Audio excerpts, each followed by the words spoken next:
Magugulat ka, pero ngayon mismo may nilalang na lumalangoy sa dagat. Hindi to namamatay sa katandaan ang Dikiang Turritopsis dorni. At ang gagong maliit na yan nakakangkod ng kamatayan, gago. Ang laki lang yan, parang kuko sa hinliliit mo. Transparent yan, parang salamin, pero may kaya yan na pinapangarap na ng sangkatauhan sa loob ng libu-libong taon. Hindi lang siya tumatanda, gets mo ba yan? Kapag ang ordinaryong Dikia ay tumanda na, nagkasakit o kinain ng predator, put angina. Mamamatay yan, parang lahat ng normal na hayop sa planeta, di ba? Pero hindi yung maliit na lintik na yan, punyeta. Ang Turritopsis, binabalik lang niya ang edad niya. Ang mga cells niya, biglang bumabata, ang Potek. Para bang ni-rewind lang ang buhay niya gamit ang remote pack shit. Put angina, grabe gumana yung superpower niya. Yung mga lumang, espesyal na selula ng jellyfish biglang nagiging stem cells ulit yung mga putang inang pangunahing selula na pwedeng maging kahit ano. Isipin mo gago, yung selula ng atay o utak mo biglang makalimutan kung ano sila at bumalik sa pagiging selula ng embryo, pwedeng maging kahit anong lintik na gusto nila, kahit puso pa yan. Dumidikit yung jellyfish sa ilalim ng dagat, ang katawan niya nalulusaw at nagiging isang bante ng selula.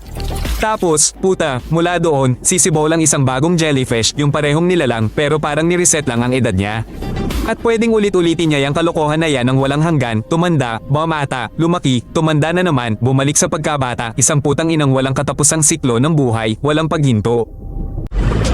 Nagulantang ako, Tangina. Kaya pala nito magpabata kung kailan lang trip nito. Hindi na kailangan hintayin ang pagtanda. Stress, gutom, o konting bad trip lang, pwede na. Ayaw mo sa kondisyon dito sa dagat? Aba, put angina, bahala na. Balik sa pagkabata tapos langoy ulit para humanap ng mas okay na lugar. Parang sa laro, nag-save ka lang tapos nag-restart pag sablay. Ang mga Hapon, lintik, pinag-aaralan itong peste simula dekada 90. Pero hanggang ngayon, gago, di pa rin nila magets kung paano din nabubulok ang DNA nito.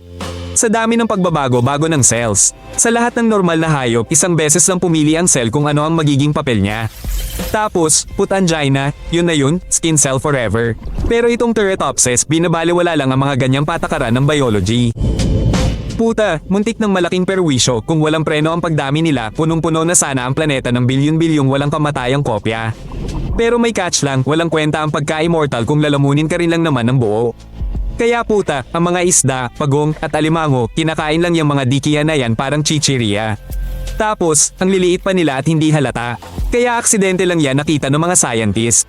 Kalat sila sa buong mundo pero put angina, imposible mong mahanap ng sadya sa lalim ng tubig.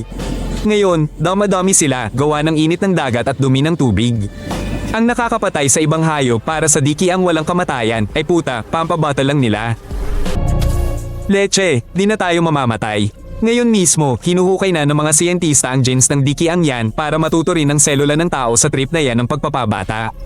Isipin mo, tol, 70 taong gulang ka na, gerang na gerang, parang kalansay na lang, tapos i-activate mo, 1 taon lang, paggising mo, 20 anyos ka na.